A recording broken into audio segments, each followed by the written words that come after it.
I was thinking about the Jibber Jabber again. It's becoming very like up there in big events that are going to start happening over the next 2 years. Apparently, I can see that this is true from looking at all the evidence. So I was thinking, what's made, what are the core delusions people suffer from that have had the Jibber Jabber, that went to have it, because obviously there's lots of reasons why people don't do the research, and I was thinking that the most uncommon one is the most important one, and the most uncommon one, even in circles of people that talk about that they know what's going on, they really don't grasp it, and there's a reason for that, which I found out over the past 5 years, I would say, in studying and studying people and stuff like that. And so the most common one is the actual structure of the illness that we have, and our subconscious program that goes along with it. You can't actively root into the subconscious and know what's going on. You just come from it, and this is the problem. It's not a problem. It's an amazing structure, but obviously, it takes someone else to look at it, I found. So I've gone around looking at it, so looking at people's subconscious emotional structure, mainly from the childhood, and then explaining to them what it is, what's going on and why this is this, and why they've got themselves into this situation, and all that kind of jazz. Never used that word before, I don't think. Maybe in my posh voice. That's what it is. So it takes someone else, and we've got a problem because doctors don't even recognise this, and they're trapped in their massive delusional structures, and they're some of the people that need help the most. So you can't really call them doctors. I wouldn't call them doctors. Sorry, doctors. Because they don't understand the full picture, obviously, because of what's happened. They didn't do their research, or that they were, selfish and got paid off, or whatever. Which there's all kinds of reasons that people do that kind of stuff. What would make a difference is if they were jabbing people with the Jibber Jabber and not having it themselves and telling people to have it. That's because they've done their research. That's beyond. Bad. That's kind of very, very wrong, in a very, very wrong way, as you can imagine. And I'm sure that's happened. So they need to sort themselves out if that's what they've done. Don't know how they'd sort themselves out. But anyway, it's the subconscious emotional shock program. And this is it. This is the, the main, cause of people just having the Jibber Jabber. Obviously you get these not knowing that, I mean. So you get people that don't trust, and mistrust, and understanding mistrust is a great thing, and they were saying trust us, and the people that were like, oh no, I've never trusted you because I've realised that it doesn't end up good, and so they mistrust from the beginning, and they're the lucky ones because they were just going on their mistrust. But ultimately, people's issue is that they don't understand that, emotional shock leads to serious illness. And because it's long and spread out, people don't notice. And this is what I'm saying about people needing someone to observe it. And this should be a doctor. Obviously shamans have worked with people like this for years, proper shamans, not flouncy ones. It's very real. So a doctor should be a mixture of a shaman type person and someone that, this is what shamans are, isn't it? Because they, officially in their environment, they use herbs and stuff, and they use herbs in the healing phase, you know, and they just have a different language for getting rid of stuff and what's trapped inside you, but it's all the same stuff.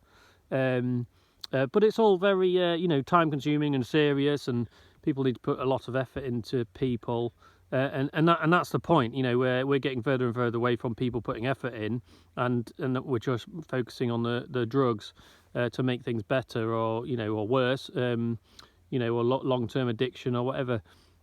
So let's get back to the topic, which is what was it?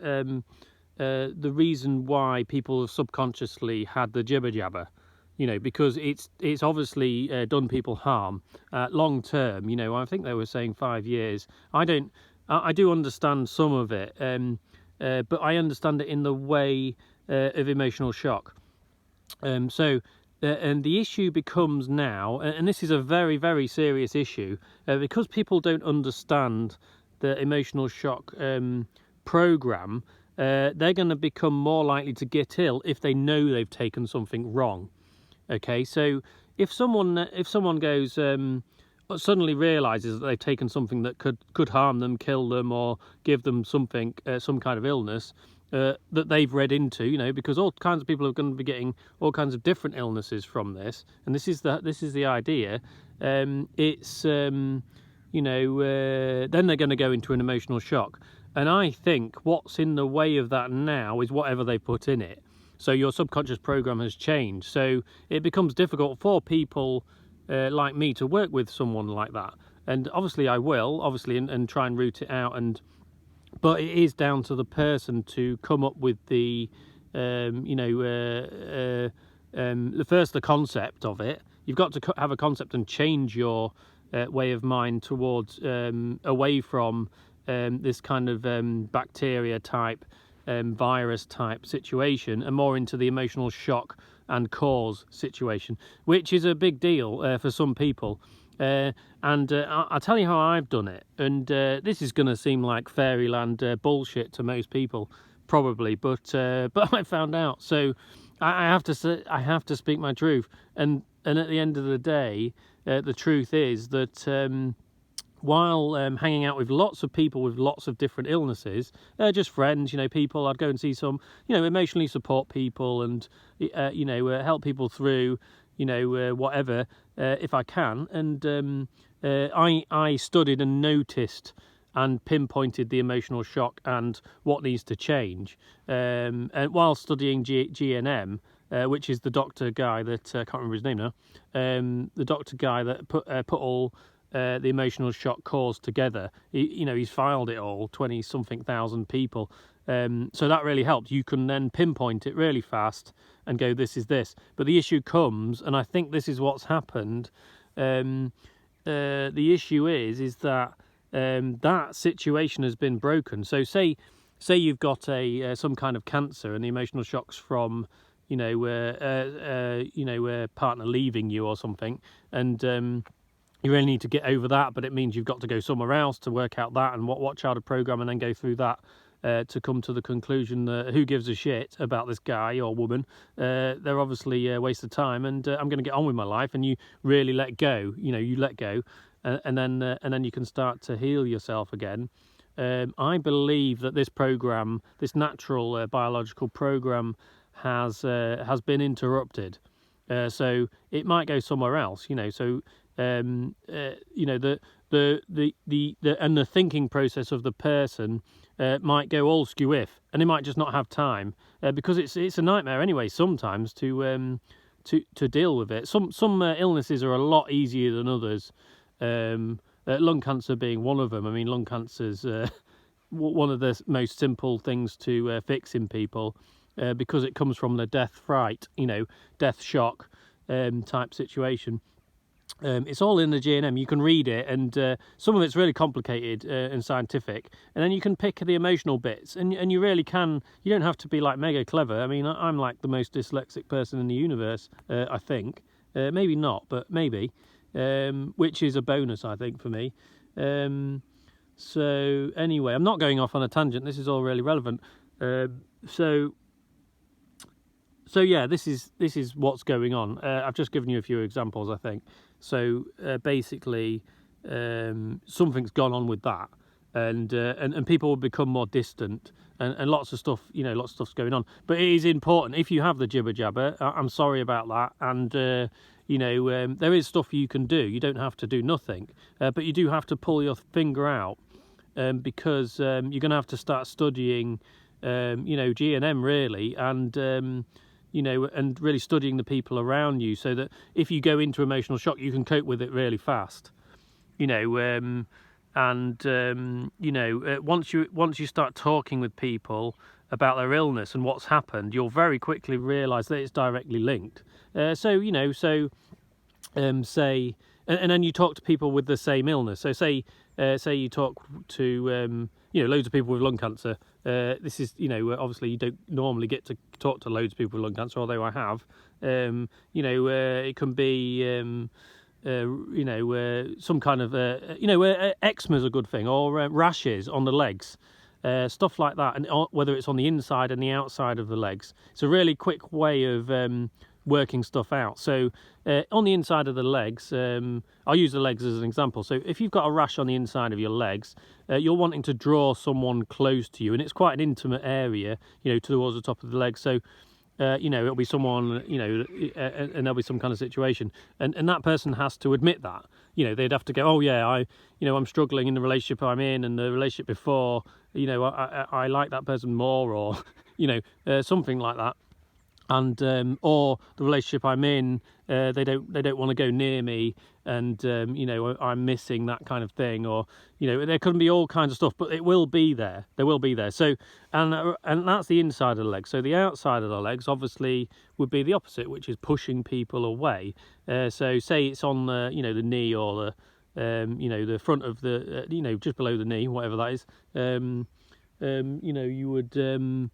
It would be wanting to push someone away, dependent relationships side, or because you're split in two, relationship side and mother-child, so it would be like family or nurturing, and they can switch. So this is something you have to study as well. They can kind of with emotional incest type stuff, which sounds awful, but it's very common. They can switch around a bit, not totally, obviously, but so say it's one of your legs, and it's your your mother-child's side, and let's use your mum as an example because it's easier. You're trying to kick her away. She's being a pain in the ass, and you're trying to kick her away, and you can't deal with that situation. So you need to come up with a way of dealing with that situation. Once you've come up with a way, which might be drawing totally away, or having not seeing them, or just speaking your mind and going F off, or whatever it is, whatever needs to happen, the rash will go. It will just go really fast. I've seen it loads of times. So rashes are a really, really good one. And if someone's got a rash all over their body, they've got a self-devastation type thing, about themselves, and they really need to pull apart their childhood and make themselves better. This is all scientifically proven stuff, and I've had to study it, because once I got into it, and it was like, oh, that makes sense, or this, and then you're asking people, and they're like, oh yeah, it's this and this, and it's all the same. So if you got a room full of people with breast cancer on their left side and they're right-handed, they'd all have a similar situation, like very similar, if not totally the same, a relationship, or like nurturing conflict. It's not nurturing conflict, it's a something like that. I can't remember. I have to look it up sometimes, because there's so much stuff. Some people know it off by heart. There's some really clever people out there, like a doctor. A doctor should be doing this. I'm not a doctor.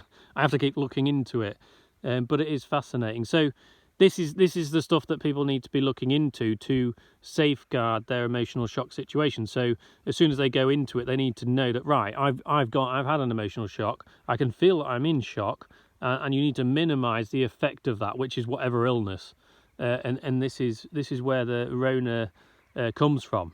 The Rona is built on shock, and I think if you really look, you can see what's going on and what you hear, and and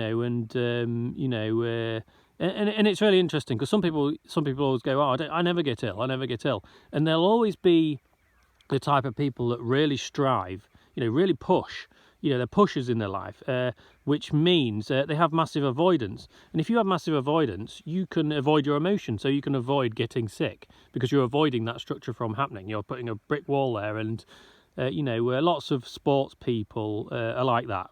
You know, because that's what they're going for. They're going for it, and that can be based on achievement, which can be based on, you know, and some achievement's great, but some of it can be based on avoidance, which is not so good because you're avoiding something that at some point in your life you're going to have to face. You know, like if you have an injury, and then say you lost both your legs and you're a runner, and you couldn't do anything else, you'd be pretty effed. You know, a lot of the time, you know, they go into some other kind of sport and they carry on, but when you have to actually sit with yourself, this is where the problem is. And so yeah, this is all relevant, by the way, to sports people getting sick and not sick, just dying on the field. You know, there's something in the jibber jabber that that deals with some kind of emotional structure, which can be electromagnetic. So there's definitely something electromagnetic in it which affects the emotions. So it's really important to be as aware as you can if you've had it, you know, and some of you have, you know, and also I would say just live your life over the next few years and go for it, you know, really get into existence if you can. You know, I can't really think of any other advice, but yeah, that's the main reason people have had the jibber jabber in the first place, because they don't understand the structure of emotional shock. If they did, they wouldn't have gone anywhere near it, because they'd be like, well, it's pointless, we don't need to have it. It's a totally pointless thing. You know, it becomes unpointless when you've had it, you know, or the emotions around it, or the build up, or this is all something, you know, and not having it, that's something. You go, why aren't I having it? You know, that's something. Having it is something. You know, pushing people away, and then more avoidance, and then not being able to face yourself because, you know, you've had it and you can't, you know, you can't backtrack and go, oh, I was wrong. You know, it's a big thing. If you know, I think saying you're wrong is a you know is a very brave thing for some people, and that's going to potentially keep you safe in some ways, admitting that you're wrong, and then what do I need to do about it? So yeah, study the GNM, I would say. German New Medicine, that's what it stands for. Go to the index and look at all the different illnesses. Pick one out that you know you've had, or pick one out that someone else has had, and just really look at it and study them, and then talk to the people, your friends. Oh, you've had that illness. What happened before? You know, what were you? How were you before? You know this. This illness. How were you? What happened? And they'll go, oh yeah, this happened. You'll go, oh right, well that makes sense. You know, and then you build the picture of existence. Because we live in a way more amazing world than what people might think. And I found this out over the last 5 years. But it's very different from what we've been taught. So yeah, this video is going on really long. It's nearly 20 minutes. But I've got a lot to say about it. Always have. So yeah, yeah, that's it. Keep safe. I'm going to carry on biking. The sun's setting. Ooh, my phone is cack. Who have I got that? No. Anyway, the old tree's nice.